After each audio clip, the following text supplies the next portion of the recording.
Trust me guys, if you make your resume like this, it will land you with endless opportunities. चाहे आप लोग job ढूंढ रहे हो या इंटर्नशिप, अगर ऐसे resume बना लिया, so you will be hired and not ignored. Hi guys, welcome to Tan Chapters. My name is Dishita and in this video I'll be sharing how to make your resume in the best way possible. Full format देखेंगे ये resume का, how to make your resume ATS friendly, ATS होता क्या है, ये सारी बातें जानेंगे. And अगर आप फ्रेशर हैं या आपके पास बहुत कम या ना के बराबर एक्सपीरियंस है, तो आप लोगों को रिज्यूमे में क्या ऐड करना चाहिए ये भी बताऊंगी.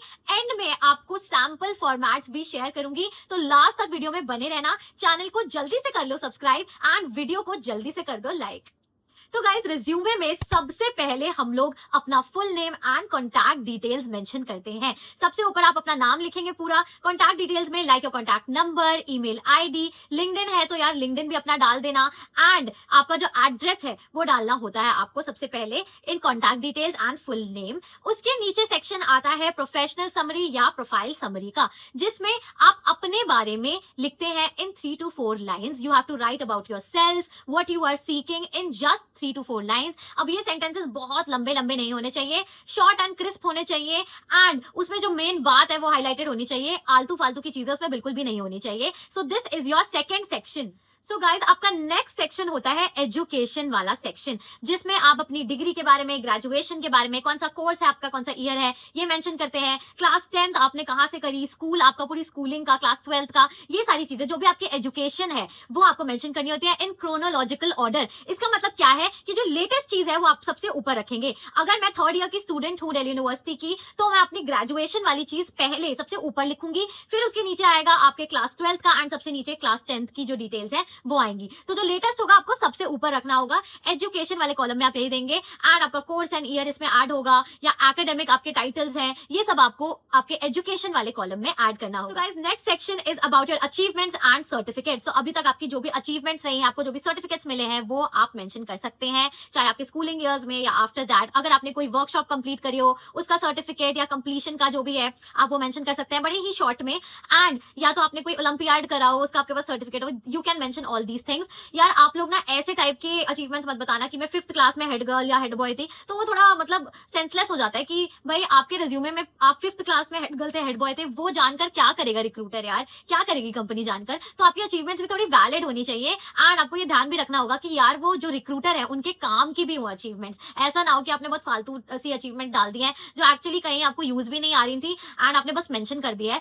ऐसी चीजें सिर्फ फ्रेशर्स करते हैं जिनके पास बिल्कुल कोई एक्सपीरियंस नहीं होता है. बट अगर आप एक 3rd ईयर स्टूडेंट है या आप जॉब के लिए ढूंढ रहे हैं या बहुत अच्छी इंटर्नशिप ढूंढ रहे हैं, तो अगर आप ये सब चीजें डालेंगे तो बहुत नाइव लगता है. सो आपको ये सारी चीजें अवॉइड करनी है. After this comes your skills वाला सेक्शन. जी गाइस, आपकी स्किल्स ना 2 पार्ट्स में डिवाइडेड होती है. Technical skills that are hard skills and दूसरी होती है आपकी सॉफ्ट स्किल्स. टेक्निकल स्किल्स या हार्ड स्किल्स वो स्किल्स होती हैं जो आपकी जो है पर्टिकुलर जॉब रोल्स के लिए यूजफुल होती हैं. फॉर एग्जाम्पल, मुझे एक्सेल आता है या मुझे कैनवा पे एडिट करना आता है and I know to use these tools, AI tools. तो ये आपकी टेक्निकल स्किल्स होती हैं कि आपको ये सारी चीजें, माइक्रोसॉफ्ट डॉक वगैरह ये सब बनानी चीजें आती हैं आपको.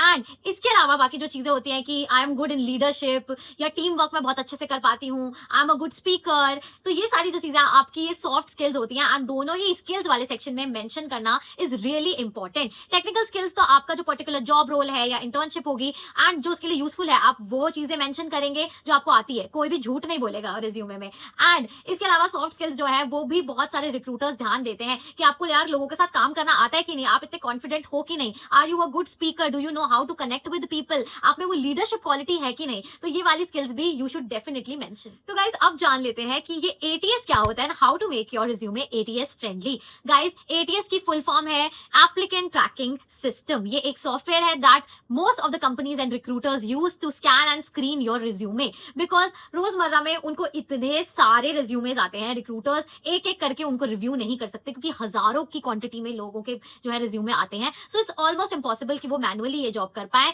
तो अब अब इंस्टेड ऑफ दैट रिज्यूमे को स्कैन करने के लिए, ये पूरा रिव्यू करने के लिए सॉफ्टवेयर का इस्तेमाल किया जाता है। And most of the people fail here, क्योंकि उनका ये स्क्रीनिंग में ही फॉर्म रिजेक्ट हो जाता है, आपका रिज्यूमे रिजेक्ट होता है, तो आपका मैनुअली फिर आगे वो रिव्यू ही नहीं करते हैं, क्योंकि आप राउंड 1 में ही फेल हो गए हैं।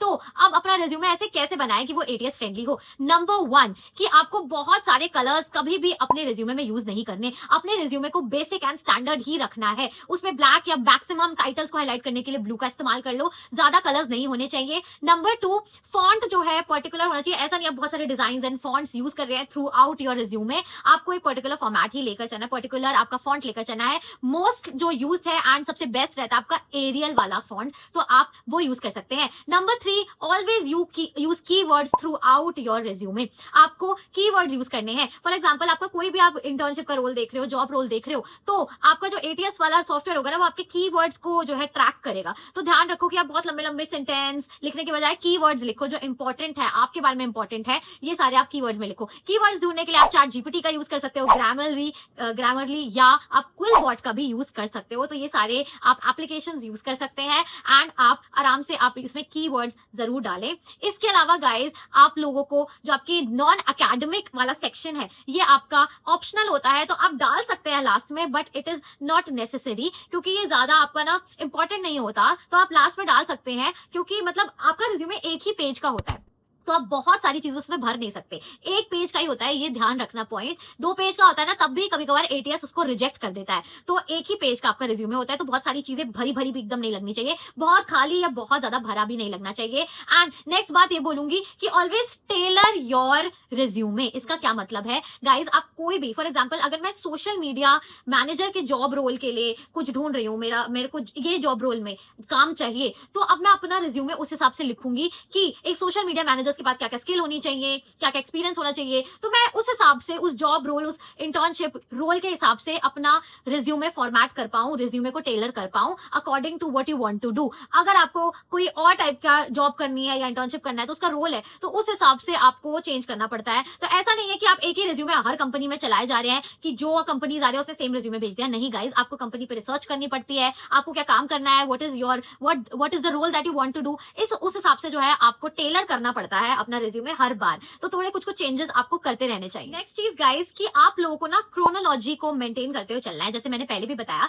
कि लेटेस्ट वाली चीजें, आपके लेटेस्ट रोल्स या आपने जो लेटेस्ट एजुकेशन है आपकी, वो सबसे ऊपर रहेगी, एंड जो सबसे पुरानी है वो नीचे रहेगी। मतलब जैसे 10th क्लास का आपका एजुकेशन कहाँ से है, कब तक थी, वो सबसे नीचे, फिर 12th, फिर आपका ग्रेजुएशन, फिर आपकी पोस्ट ग्रेजुएशन, ऐसे रहेगा। एंड ऐसे ही आपने कोई इंटर्नशिप या जॉब करी थी, तो सबसे पुरानी जो आपकी फर्स्ट जॉब थी, फिर सेकंड, फिर थर्ड, फिर लेटेस्ट, ऐसे आपको क्रोनोलॉजी मेंटेन करते हुए चलना है। इसके अलावा गाइस, आप लोग कोई भी फैंसी टाइटल्स यूज नहीं करेंगे थ्रू आउट योर रिज्यूमे, जैसे कि माय एकेडमिक जर्नी, ऐसे टाइप के आपको टाइटल्स खुद से नहीं बनाने हैं। बेसिक रखो यार, कि आपका एक्सपीरियंस क्या था, आपकी एजुकेशन क्या थी, योर कॉन्टैक्ट डिटेल्स, ये सारी चीजें। आप अपने हिसाब से बहुत फैंसी टाइटल मत रखो। एंड लास्ट चीज मैं ये बोलना चाहूंगी कि हमेशा ट्राई करो कि आपका रिज्यूमे पीडीएफ फॉर्मेट में ही आगे जो है कंपनी तक पहुंचे, क्योंकि एटीएस फ्रेंडली ये बना देता है। अगर आपका पीडीएफ में होता है ना, तो ज्यादा ईजियर होता है, ईजियर जो है आपकी एक्सेसिबिलिटी होती है, एंड आपका ये बेस्ट फॉर्मेट होता है। तो ट्राई कि डॉक वगैरह के बजाय आप पीडीएफ फॉर्मेट में अपना रिज्यूमे सेंड करें। सो गाइज, अब बात कर लेते हैं कि अगर आप एक फ्रेशर है या आपके पास बहुत ही कम एक्सपीरियंस है या ना के बराबर एक्सपीरियंस है, तो आप रिज्यूमे में क्या ऐड कर सकते हैं? बिकॉज मोस्ट ऑफ द लोगों का यही सवाल होता है कि हमारे पास ऐसा कुछ है ही नहीं जो हम रिज्यूमे में डाल सके, तो आखिर हम क्या करें? सो गाइज, मैं ऐसी चीज आपको बताऊंगी जो आप डाल सकते हैं, एंड एज अ फ्रेशर या पर्सन विद नो एक्सपीरियंस, ये बहुत अच्छा इंपैक्ट डालेगा किसी रिक्रूटर के माइंड में, क्योंकि ये सारी चीजें भी बहुत ज्यादा मैटर करती हैं। नंबर 1 गाइज, कि आप अगर किसी सोसाइटी का पार्ट रहे हैं या आपने कोई भी पोजीशन अपने स्कूल टाइम, कॉलेज टाइम में होल्ड करी है, तो ये सब आप मेंशन कर सकते हैं कि सोसाइटी के आप पार्ट थे, उसका नाम, उसकी डिटेल, या मेंबर थे, ये सारी चीजें आप बता सकते हैं, क्योंकि इट शोज कि आपने कोई पोजीशन होल्ड करी है एंड आपने उसकी रिस्पॉन्सिबिलिटी निभाई है। तो ये चीजें रिक्रूटर्स आपकी देखते हैं। या आपने अपने स्कूल टाइम में कोई ओलंपियाड करा हो, उसके टेस्ट स्कोर्स आपके पास अवेलेबल है, या कोई भी टेस्ट दिया उसका स्कोर अवेलेबल हो आपके पास, तो वो भी आप मेंशन कर सकते हैं। या आपकी किसी अच्छे कॉम्पिटिशन में कोई पोजीशन आई हो, तो वो सब आप मेंशन कर दीजिए। उससे भी ऐसा लगता है कि yes, you have been participating in lot of things and आपने कुछ जीता है, you have achieved something. So ये सारी चीजें आप मेंशन करना बिल्कुल मत भूलना। ऑल्सो यार, सॉफ्ट स्किल्स एक बहुत अच्छा पार्ट होता है जो फ्रेशर्स डाल सकते हैं, जैसे कि आप स्पीकिंग में अच्छे हैं, या आप डिबेट करते हैं, या आपकी लीडरशिप क्वालिटीज बहुत अच्छी हैं, टीम वर्क आता है आपको, पब्लिक स्पीकिंग, ये सारी चीज अगर आपको आती है तो आपको लिख लेनी है अपने जो है रिज्यूमे में। बट गाइज, बहुत बड़ा पॉइंट ये है कि किसी को भी झूठ नहीं लिखना है रिज्यूमे में।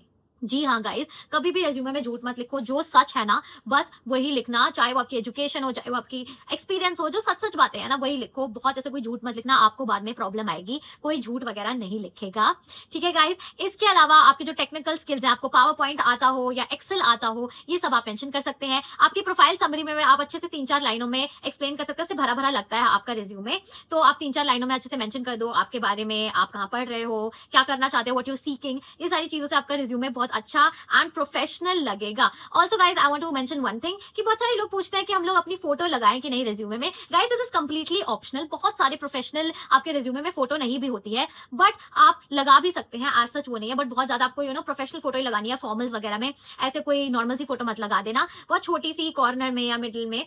तो बहुत मतलब ये ऑप्शनल होता है, मोस्ट ऑफ द रिज्यूमे में नहीं होती है, तो इट डिपेंड्स ऑन यू कि आपको लगानी है कि नहीं लगानी। तो गाइज कैसा लगा आप लोगों को video? I hope this was helpful enough. अब स्क्रीन पे मैं आपको 3 सैंपल्स दे रही हूँ, प्लीज आप जल्दी से इनको सेव कर लो। So guys I hope you like this video. अगर आपको मेरा एक्सक्लूसिव रिज्यूमे फॉर्मेट चाहिए that landed me with lots of opportunities, तो आप कमेंट्स में लिख दो रिज्यूमे एंड इस वीडियो पे एटलीस्ट 100 लाइक्स पहुंचा दो, तो मैं आपको डायरेक्टली वो रिज्यूमे भेज दूंगी। And that's it guys. Like कर दो वीडियो, सब्सक्राइब कर दो चैनल को, and I will see you in the next one. Bye bye.